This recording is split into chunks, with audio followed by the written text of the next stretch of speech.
are you friends with? And why are you friends with these people? Would you frequently meet someone who has almost nothing in common with you? Today, I want to share something that I've learned, not from a book, not from a podcast, but from living it. Sometimes less is truly more. And I will tell you 3 of my own experiences that made that very clear to me. 1 in sports, 1 with friends, and 1 in work. When I founded HOWWASYOURDAY, the social club I host here in Linz, I had 1 big dream: to bring people together. We started with a community run. I expected around 15 people, and out of the blue, 50 showed up. I stood there, slightly overwhelmed, wondering what I've just created. And in the early stages of How Was Your Day, we said yes to everything.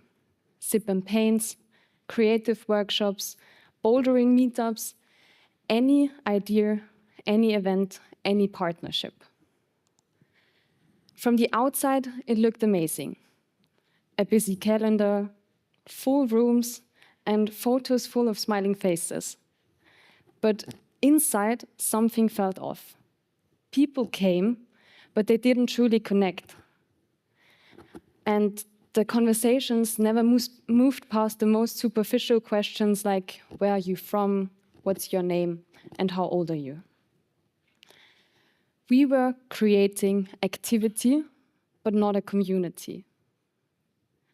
And one evening, after cleaning up my own office that I've used for a pizza workshop, I sat down and asked myself, am I building something meaningful, or am I just filling time?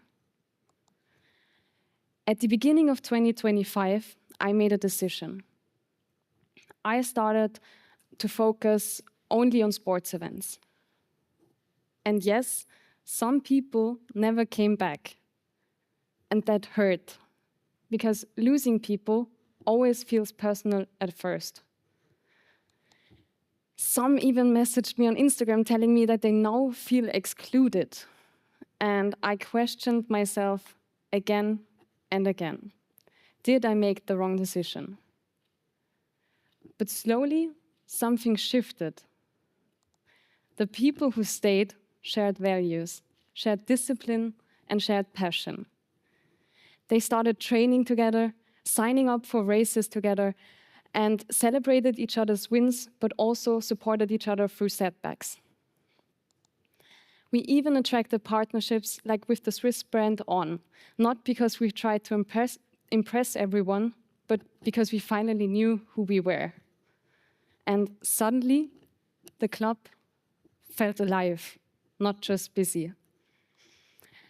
And as this positive shift happened, as the connection within the club grew deeper and stronger, I realized something important. Running was never just a sport for me. It was something my dad passed on to me from childhood races to my first full marathon. Running taught me resilience, but more than that, it taught me presence.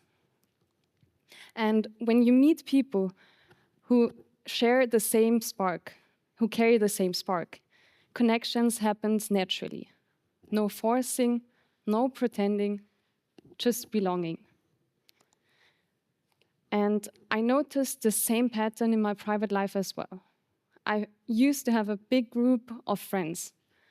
And from the outside, it looked like friendship. But inside, there was a lot of gossiping, comparison, negativity, and fights that appeared out of nowhere, and people turning into strangers overnight.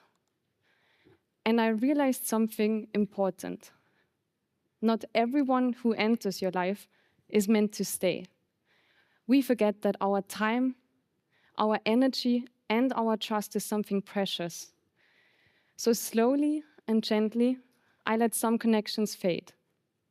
At first, I thought, if my circle gets smaller, does my life get smaller too? but the opposite happened. I gained space. Space for deeper friendships, space for honesty, and space for people who celebrated growth, not drama. My circle became smaller, but my life became richer. And then there's another story that still humbles me.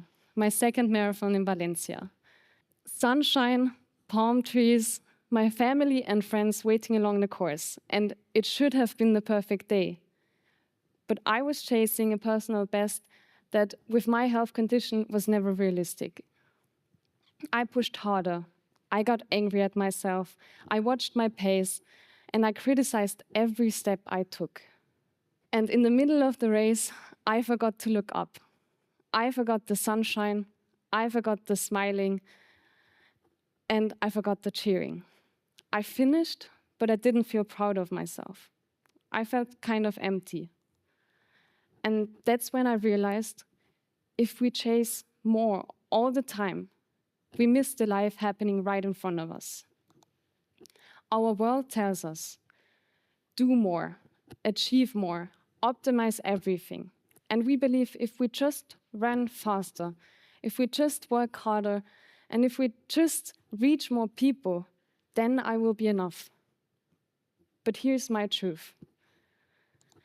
Enough is not at the finish line. Enough is already here, if we allow ourselves to feel it.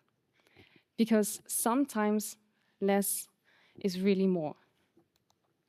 Focusing means saying no.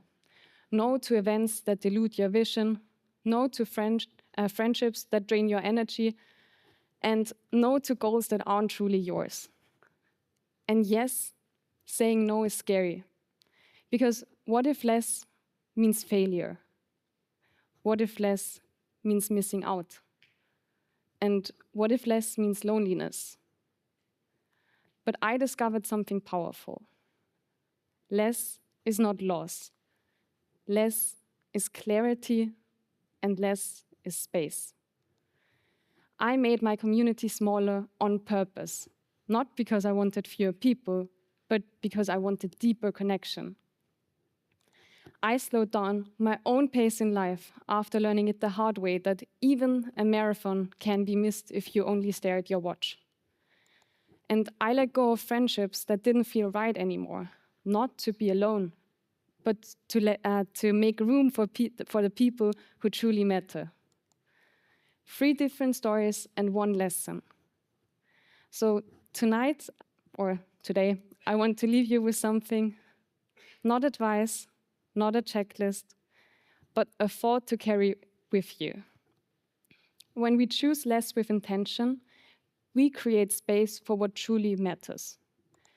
So tonight, when everything is quiet, ask yourself, who am I holding on to that keeps me from welcoming the right people in? Where am I chasing more when I could actually experiencing life instead? And what would happen if I trusted that less might actually give me more? You don't have to change anything today. Just notice.